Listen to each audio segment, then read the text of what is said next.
and I'd like to gratefully acknowledge that we are gathered on the territory of the Musqueam, Tsleil-Waututh, and Squamish peoples. I'm Mike Farnworth, Minister of Public Safety and the Solicitor General. Off the top, I want to speak about some of the positive things we're seeing in the face of this pandemic. Virtually or from a safe distance, friends and families are coming together, celebrating Easter, birthdays, finding new ways to connect. The messages and signs of support for our frontline health workers fill our neighborhoods. The applause fills the air each night. The cooperation between parties of all stripes from all levels of government has been extraordinary. After all, we're working towards the same goal. And I see people being patient, kinder to each other. There is a growing optimism about our future, and we have reason to be optimistic. BC is flattening the curve through social distancing, testing, and border control measures. In short, people following Dr. Henry's directions. These are all things we should be proud of. But there are always those who seek to take advantage of people's fears, and those who prey on the collective anxieties of our communities. Instances of secondary reselling of medical supplies, personal protective equipment, and other essentials. We've been fielding complaints through partners at Consumer Protection BC of instances of price gouging for the things that we may require to stay healthy. For example, an elderly, immunocompromised consumer paying 10 times the regular price for some N95 masks. Business owners looking to purchase personal protective equipment for their workforces, having to pay grossly inflated prices. British Columbians have enough to deal with right now. We need to hold the line, to follow the guidance of the public health officer. Right now, we need to worry about our collective health. That's why, effective immediately, the province is enabling police to issue $2,000 violation tickets for these shameful practices, for price gouging and the reselling of medical supplies and other essential goods during the ongoing COVID-19 pandemic. The province is also calling upon enforcement staff from local government and provincial ministries to support enforcement by issuing these tickets for the duration of the current state of emergency for the COVID-19 pandemic. This includes municipal bylaw officers, liquor and cannabis inspectors, gaming inspectors, conservation officers, park rangers, natural resource officers, community safety officers, and commercial vehicle safety officials and sheriffs. These measures are in concert with the federal government's April 14th announcement, which allows local and provincial police forces to issue tickets to returning travelers who do not comply with the requirement to self-isolate for 14 days under the Federal Quarantine Act. We are also engaging Consumer Protection BC as a foundational partner in the province's response to price gouging. Consumer Protection BC will be the first and main point of contact for all price gouging of essential goods and supplies, and they will ensure those complaints are resolved appropriately in coordination with the police and other enforcement officers. More information on this is available at consumerprotectionbc.ca. I know many of you have expressed concerns over keeping your shelves stocked, concerns over the worst segments of society taking advantage of the most vulnerable. In the past month, many of us have heard cases of price gouging or someone selling essential supplies illegally. I can assure you, we will not allow these practices continue. We need to work together to keep society running. We need to ensure that all public health orders and my orders issued under the Emergency Program Act are followed. Standing together, we will and can make a real difference that will get us through this pandemic. Thank you. Thank you, Minister. And before we start taking questions, a gentle reminder to the media, please press *1 to line up for questions. Media will be limited to one question only. And please make sure that your handsets are unmuted. You will not be heard till we call out your name. We begin with Melanie Nagy, CTV National News. Melanie, go ahead, please. Hi, Minister. Thank you for the announcement regarding that switch in and beefing up that enforcement. I want to ask you about a different type of enforcement. Back to the situation of patrolling physical distancing on our public spaces. Again, as soon as the sun came out last night, not even a day after Bonnie Henry talked about us still having to hold the line. We had people, crowds at the beach. While some were doing their best to physical distance, there was obvious groupings of people. There are more than 5,000 warnings have been issued to people on physical distancing. Is it not time now that perhaps we start ticketing and beefing up the enforcement in this area to keep people safe? What I can tell you is that by and large, most people in British Columbia are following the directions when it comes to social distancing. In many communities, you're seeing local officials out reminding people about this, and you're seeing it in the results that we have seen in the flattening of the curve in BC. Any changes to the measures regarding social distancing will come from discussions with the provincial health officer, Dr. Bonnie Henry. And right now, most people are following it. There are always those who won't. And what we will continue to do is to drive home the message that people must stand, unless they're living with that individual, 2 meters or 6 feet apart. Thank you. The next question is from Vaughn Palmer, Vancouver Sun. Go ahead, please. Good day, Minister. I've seen, I know when you proclaimed your emergency powers, you set in motion to monitor supply chains for other things and gave yourself power to intervene there. I've seen successive stories now of concern about supplies of pharmaceuticals, of agriculture products because of shortage of temporary foreign workers, and of meat because of problems in the processing plants. Are you getting periodic updates on those supply chains, and do you have any concerns at this point that might lead you to have to intervene there? Yeah, we are getting regular updates on the supply chains as they relate to various commodities that people rely on. I can tell you in the case of temporary foreign workers, to ensure that agricultural products, the farmers in the fields have the ability to grow, plant, and to harvest the crops that we rely on, that plans are already in place so that when temporary foreign workers come into Canada, they have to self-quarantine, or they have to be quarantined for 14 days to make sure that they are healthy, that the farmers have proper plans in place dealing, if necessary, to deal with accommodation around temporary foreign workers to ensure that proper standards are being maintained. In terms of the food supply, we are regularly updated, and at this point, we're not seeing anything that causes us concern around the products that people rely on. But we are preparing and plans in case situations change depending on the nature of the product. Thank you. Craig McCullough, KMKX Radio. Go ahead, please. Craig? Moving on, we'll take the next question from Lisa Cordasco, CHNY. Go ahead, please.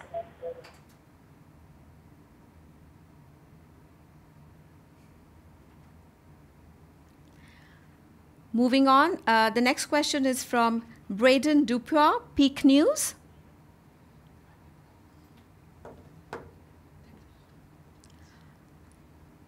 There might be a technical hitch.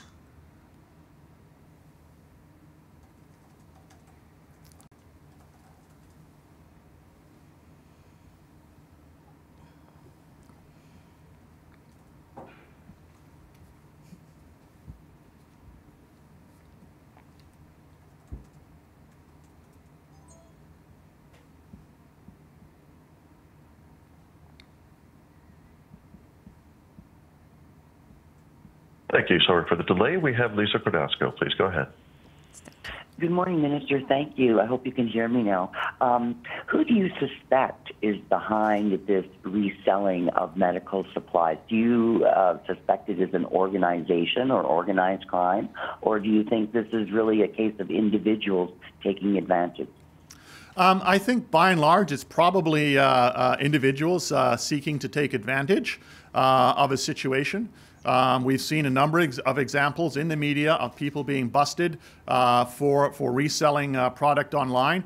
We know that whenever there's a situation like this, there will be those who want to prey on people's fears and the most vulnerable in our society. And that's what these measures are designed to. It doesn't matter whether it's organized crime or individuals trying to take advantage of something. These measures are intended to deal with the full range of whoever is engaged in these shameful activities. Thank you. The next question is from Craig McCullough, KMKX Radio. Hello. Yes, we can hear you. Go ahead, Craig. Awesome. Thank you. What are your thoughts on the extension of the U.S.-Canada border being closed? There's been a potential mention that the Washington State-BC border could open up first. And what type of contact have you, Mr. Farnworth, had with your colleagues or counterparts in Washington State or other cabinet officials had with regional American officials? Well, first off, when it comes to the opening of the border, that is something that is decided by the federal government. And the fact that it's been extended for 30 days, I think is, has the full support of the province of British Columbia. We are in BC in regular contact, and I am in regular contact with my federal colleague, the Minister of Public Safety, Bill Blair. The Premier is in regular contact with the Prime Minister, and that's where that decision around the border is made, is by the federal government. Thank you. The next question is from Braden, Peak News. Thank you, Minister. We do have some locals here in Whistler who are frustrated seeing people visiting the community, and I know there were some pictures circulating on social media of a big bus full of people, a big tour group coming up here and getting off together. What's the response to that? Is there any way to enforce against that kind of thing? Well, first off, there are now, as you know, controls at the border. Anyone coming into Canada, either internationally, and that includes the United States, is now required to be self-quarantined for 14 days. And that means having a proper plan in place, and that enforcement at the border has been working extremely well. We have the majority of people, in fact, do have a self-isolation plan and a plan in place for quarantine, and those that don't are taken to a hotel, an accommodation where they will have to quarantine for 14 days. And there's been about 110 people so far that have had to undergo that. In terms of people within the province, again, it comes down to following the orders and the directions of the provincial health officer, Dr. Bonnie Henry, which is to avoid unnecessary travel, to stay close to home. And by and large, most people are doing that. And we will continue to monitor that, and obviously work with the provincial health officer if circumstances require a change in measures that are in place. The next question is from Chad Pawson, CBC. Thanks, Mr. Farnworth, for taking the questions. Can you run through exactly what would happen if somebody witnesses, sees, experiences, this gouging of products? Who do they call, and then what happens next? Well, there's a number of ways in which that can be dealt with. One is they can contact their local bylaw enforcement officer in their local community. If they live in Vancouver, for example, they could call 311. They could also contact their local police on the non-emergency line, and they can also contact Consumer Protection British Columbia. Consumer Protection BC has already received over 800 complaints, and they will be investigated. And so any one of those bodies then has the ability to go out to look and to see what's taking place in terms of gouging, and to be able to put in place a $2,000 fine. Thank you. The next question is from Gordon Hextra, Vancouver Sun. Go ahead, please.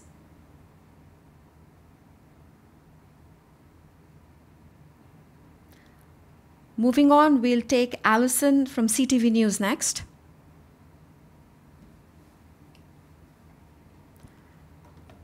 Alison, are you there? And we'll wrap up with Bob Mackin from the Breaker News.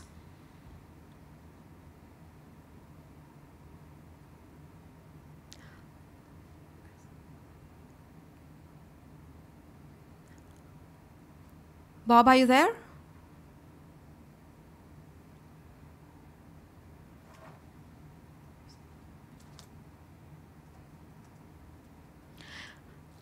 Bethlehem. Miriam Bethlehem, News 1130. Hi, yes, can you hear me? Yes, we can. Go ahead, please. Okay, perfect. We are curious about any action that's being taken against the squatters in Vancouver who have occupied a school, especially considering the fact that there are, hotel rooms available for the homeless population. I can tell you that I have been made aware of the situation at Lord Strathcona in Vancouver, and that the Vancouver Police Department are currently dealing with this situation, and that they will be having an update with further information later on today. The next question is from Wayne Lee, Toronto Sun. Toronto Star, beg your pardon.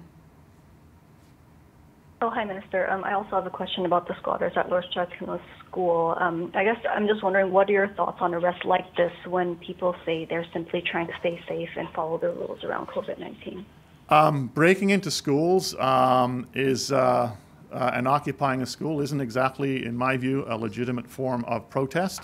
The Vancouver police are dealing with the situation, and which is what they're supposed to be doing, and they will be updating the public on what exactly is happening and taking place later on today. The next question is from Alexandra Sagan, CP. Hi, I'm just wondering if we can talk about the price gouging a little bit, just what the metric for determining whether it is price gouging or simply passing down an increased cost to consumers would be.